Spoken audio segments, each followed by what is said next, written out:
मान रही है कि हाँ राजनीतिक पार्टियों का काम है राजनीति करना, क्या बीजेपी भी सिर्फ और सिर्फ राजनीति कर रही है? देखिए, कांग्रेस के मित्र ने पहले तो अपना जो बयान दिया था उसमें कहा था कि दुनिया भर की स्टेट के बारे में आदरणीय प्राइम मिनिस्टर मोदी जी बोले थे। मतलब इनके लिए राजस्थान भारतीय स्टेट नहीं है, तो दुनिया की स्टेट है। बिहार दुनिया की स्टेट है, छत्तीसगढ़ झारखंड दुनिया की स्टेट है, भारत की स्टेट नहीं है। इसकी निंदा करते हैं, इनको सम्मान दिए। दूसरा, अभी करें लाशों की राजनीति, हत्याओं की राजनीति, और ये हत्या रहे हैं, खून की राजनीति करते हैं। अरे भाई, कांग्रेस ने ही ये शुरुआत किया था। कांग्रेस से बड़ा हत्याओं की राजनीति, लाशों की राजनीति करने वाली और कोई पार्टी नहीं है। कश्मीर को किसने डिवाइड कराया? देश को किसने डिवाइड कराया? कांग्रेस ने कराया। तो कितने लोग हम भी मारे क्या गए? कांग्रेस के नक्शे कदम पे चल रहे लोग हैं? मारे गए। प्लीज कंप्लीट करने दीजिए, आपने हाँ। उनको डिस्टर्ब नहीं किया। देखिए, पूरा कॉन्टेक्स्ट नहीं आएगा तो समझ में नहीं आएगी ठीक बात। है, बोलिए। किसने देश को डिवाइड कराया?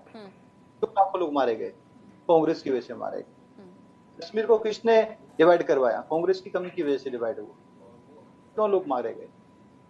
आप तैयार होते तो चाइना से हम हार नहीं जाते, हमारे सैनिक मारे नहीं जाते, हमारी जमीन हजारों किलोमीटर चाइना के पास नहीं चली जाती। फिर आप दंगों की बातें करते हैं, यूपी के दंगे, बिहार के दंगे, हर स्टेट में, गुजरात, इवन गुजरात में हर स्टेट में आपके यहाँ पे दंगे हुए हैं। और अब आप कहते हो कि हमारे समय में तो बराबर के केस होते, मतलब कोटा था। अगर दंगे हो रहे हैं तो सही गलत को नहीं देखेंगे, बराबर के केस दायर होने चाहिए। बराबर के लोगों को आपको 10 इधर से तो 10 उधर से आपको गिरफ्तार करवाने, जेल में डालने। मतलब अपीजमेंट की पॉलिटिक्स की ये हद है, गलत को नहीं। कोटा कोटा, अरे आपने गलत से गलत भाषा का उपयोग किया, मैंने आपको एक सेकंड, ये भी आपकी कमी खेमचंद को शर्मा दिखाता जी, है। ठीक है ये सर, भी आपकी कमी को आपने 2 दिखाता मिनट है। बोल सुन गया, लो, एक सवाल मैं मैं आगे ऐड आता कर हूँ। दूं? खेमचंद शर्मा जी, एक सवाल बस मैं ऐड कर देती हूँ, उसके बाद अपनी बात को आप आगे बढ़ाइएगा, आप इसे शुरुआत करोगे। क्या हम किसी भी राज्य की तुलना इस वक्त मणिपुर से कर सकते हैं? क्या कौन सा ऐसा और दूसरा राज्य है जहां पर 3 महीने से सब कुछ कर्फ्यू कहलाते हैं?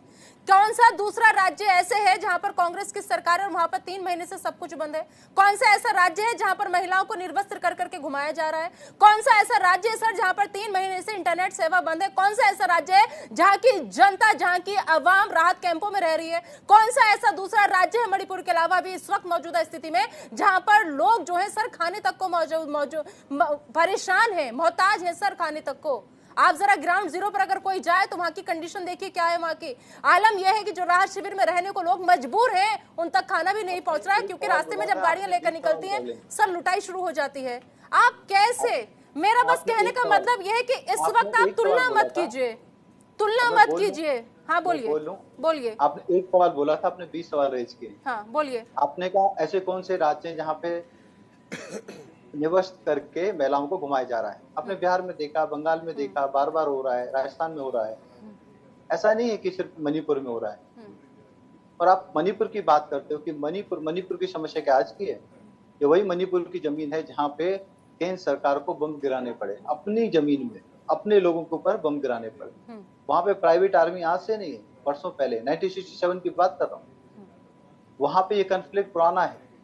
और कॉन्फ्लिक्ट किसने क्रिएट किया? एक कांग्रेस ने क्रिएट किया, ये भी हम जानते हैं।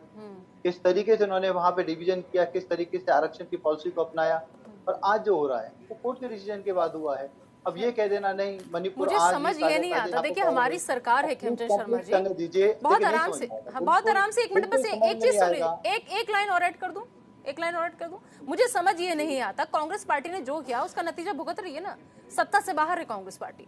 आप लोगों पर अगर भरोसा जताया है तो आज अगर वहां कुछ भी हो रहा है तो जिम्मेदारी आपकी है। इस बात को आप क्यों नहीं मानते? आता हूँ, मैं मानता हूँ, मैं आ रहा हूँ उसी पे। आपके कई सवालों का जवाब देना बहुत जरूरी है। अगर कांग्रेस को हक नहीं बनता, अगर उनका आप कह सकते हो कि उनकी नियत और उनका जो कार्य है वो पहले से ही संदेहात्मक है, तो उनको चुप रहना चाहिए। उनका जो हंगामा है वो भी निरर्थक है। रही हमारी बात, अब मानते हैं कि वहां पे प्रॉब्लम है और उसके लिए सिंसियर एफर्ट्स किए जा रहे हैं। वहाँ की state government, central government, home minister साहब खुद वहां पे गए हैं, सेंट्रल एजेंसियां वहां पे हैं, दोनों समाज के बीच में बैठक की जा रही है, कोशिश की जा रही है कि दोनों समाज के बीच में जो भाईचारा है वो बढ़ सके, बात हो सके, एग्रीमेंट हो सके, सेटलमेंट हो सके। क्योंकि वहां पे बहुत बड़ा एरिया ऐसा है जहाँ जंगल है, जहाँ पे पहाड़ी है, दुर्गम स्थान है, ठीक है, इसलिए जिन चीजों कोशिशों में की आप देर बात लग रही कर है, रहे हैं, प्रॉब्लम बेहतर क्रिएट होता हो रही कि है। अगर ये कोशिशों में थोड़ी तेजी पहले लाई जाती तो आज मणिपुर शायद इतना जलता नहीं। ठीक है, आप जजमेंटल ना ठीक है। बने, आप जजमेंटल बनेंगे तो नहीं नहीं, फिर जजमेंटल नहीं हो रही इंफॉर्मेशन सर, जिन कोशिशों का आप जिक्र कर रहे हैं ना, ये कोशिश मैं है, आपको 3 वही महीने बाद बता भी रहा ये हूँ। हालात है आपने वहां के। देखिए, आपने बड़े सिंसियर क्वेश्चन किया, मैं सिंसियरिटी से आपको आंसर दे रहा हूँ। हम्म, वहाँ सिंसियर एफर्ट्स हो रहे हैं और वहाँ पे हमारे अर्धसैनिक बल, सेनाओं के लोग बहुत ज्यादा काम कर रहे हैं, सिंसियरली काम कर रहे हैं, रात दिन काम कर रहे हैं, अपनी जान को जोखिम में डाल के काम कर रहे हैं। हम्म, हमें उनको अप्रिशिएट करना चाहिए। केंद्र सरकार होम मिनिस्ट्री लगातार संपर्क में मदद कर रही है, हम्म, पल पल की खबर ले रही है। इसीलिए होम मिनिस्टर साहब ने बोला आओ बात करें, मैं डिटेल में बात हम्म, करने को तैयार हूँ, क्योंकि ठीक है, सारी इन्फॉर्मेशन, जो सबसे ज्यादा इन्फॉर्मेशन है वो होम मिनिस्टर साहब के पास है। ठीक है। वो पल पल की खबर ले रहे हैं, वहां पर सपोर्ट भुवन कर रहे हैं, जो भास्कर जरूरत है जोशी, वो जरूर ठीक है, वहां प्रोवाइड कर रहे हैं। तो ठीक क्यों है। नहीं ये हम्म, डिस्कस करते, क्यों नहीं हम्म, ये बातचीत करते, हम्म, क्यों डरते हैं? हम्म।